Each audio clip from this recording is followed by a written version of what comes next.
This is a guy who's basically an authoritarian gas station attendant, okay, with some legacy nuclear weapons from the old Soviet Union. Their whole society is hollowed out except for that energy. And so if you want to hit them at the gas pump, hit them with energy. Welcome back to the Clay and Buck Show. That was the governor of Florida, Ron DeSantis, taking some shots at Vladimir Putin and bringing up something that is really at the center of this from the U.S. perspective. How much can we do? What should we do in response to the invasion of Ukraine? Just as an update right now on what's going on, the capital of Kyiv is increasingly coming under Russian airstrike and artillery and missile strikes. And so that's likely to continue. Some are saying there might be a true siege of the capital city as Russian forces continue to move into the country. Keep in mind, it's only a small portion of the Russian forces that have already been pre-positioned for this invasion that have been deployed. Casualties are going up, civilian casualties going up with each passing day. This fighting looks to be getting worse, and it does not seem that there's any imminent negotiation going on. So now we turn to what is the U.S. and Western response of this going to be? What levels are we willing to take it to?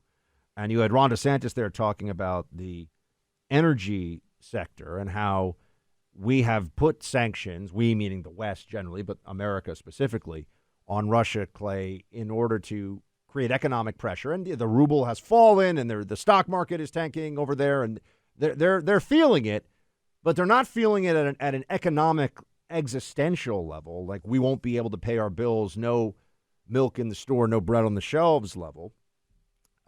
Instead, we have carved out their energy sector and said, well, we're not going to hit that. And here is Psaki, the White House press secretary, trying to tell everybody, well, that's because it would have big impacts on us here at home if we were to do that play. We have taken steps. We have not taken some steps on energy sanctions, in part because we weigh that. It doesn't mean they're off the table. They remain on the table. But Europeans, for example, are very concerned about further price spikes on gas in particular. Their prices have gone up 335% over the last year and 26% over the last 5 days. So sanctioning energy would affect Russia's income stream. Certainly that would be a reason to do it, but it would also have extreme consequences on the world energy markets, particularly for our allies in Europe. So I use that as an example because we have to weigh all of the factors as we weigh whether to take additional steps. We have additional steps we could take, but we consider all of those factors as we make determinations. So, Clay, she is actually just saying, well, yeah, we could hit Russia a lot harder economically, but that would hurt us too economically, or that would cause an increase in gas prices. I think the Democrats realize this is a political vulnerability, which is why, more than anything else, although I'm sure they also don't want to see higher prices across the board, I think that they realize this is a problem for them going into the State of the Union and going into the midterm election as well. Well, people are going to start to put two and two together here. This isn't complicated. You can't be social justice warrioring on Twitter and saying, oh, look at what we're doing. We're pulling Russian vodka off of our shelves. We're not going to buy Russian vodka.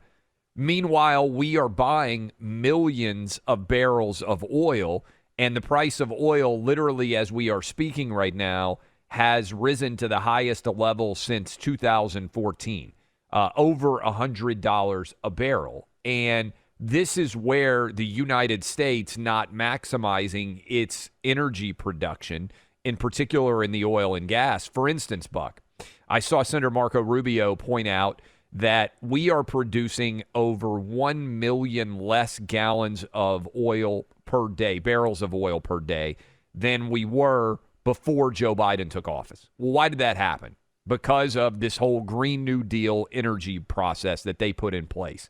So you can't have it both ways. You can't social justice warrior for Ukraine and argue, hey, let's pour out all the Russian vodka, and meanwhile be passing money directly to Russia for buying 1 million barrels of oil from Russia every day, which is what the United States is doing on average. That means we're giving Russia over $100 million a day while we're claiming that we are bringing to bear economic sanctions upon them. You're, fighting a battle with one arm behind your back. And when that is occurring, sooner or later, that dichotomy becomes apparent. If you are going to stand up to Russia, then you're going to have to bear the price of increased oil, or you're going to have to do what I think most people would agree listening to this program. You're going to have to produce the highest amount of oil that the United States possibly can in an effort to help to make up for what you're losing from Russia in terms of production. Here's Jen Psaki on this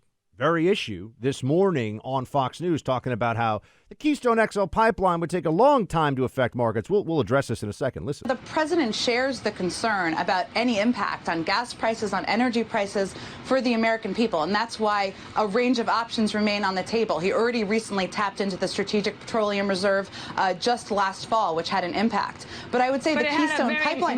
But the impact, Jen, that was a blip. It was a 10-cent thing, but it doesn't last. But Dana, the policies you mentioned, I know Senator Cotton and others have mentioned these. They are not policies that would address the issue at all. This Keystone pipeline, it would take years for that to have an impact on prices. Obviously, there are a range of reasons why the president opposes it, but it wasn't functioning, isn't functioning. It would take years. Now, let's be honest about this. This is purely ideologically and emotionally driven for Democrats. The opposition, not just to Keystone XL, but specifically in that case, because it doesn't stop the oil from the Canadian shale oil and shale sand or whatever. I forget what the technical term for it is. It's going to get pumped either way, right? They're actually going to be using that oil regardless. So it doesn't change the emissions. It's just a question of whether the U.S. has a hand in it or not with the pipeline. But, Clay, they're hostile to fossil fuel across the board. They're hostile to exploration on federal land. They make it more difficult for the energy sector. They talk about shutting down. They brag about shutting down aspects of the energy sector. So, yeah, it would affect things maybe in a few years, but the point is they're on the wrong side of the issue because we still live in a world that runs on fossil fuel, and then you just stop acting like idiot children who can't see that. Well, and everybody is going to slowly realize this, that you can't have sanctions or an embargo against Russian goods and carve out a massive exception that allows the Russian economy to continue to flourish in many ways, right? So this is the essence of what is going on, and it's fundamentally directly contradictory. You can't sanction a country and argue that you're going to bring them to their knees economically while you are simultaneously sending them $100 million a day in oil money. It doesn't add up. Either you have to provide real sanctions without this massive loophole, or you have to figure out, maybe both, but certainly you have to figure out a way to make up for the oil that right now we are sending money to Russia for and produce that oil and gas ourselves. Energy independence, not only for the United States, but also being able to sell that to all the other countries that are otherwise purchasing oil themselves. That's the essence of the issue, and that's what more and more Americans, I think, are going to see as this process plays itself out.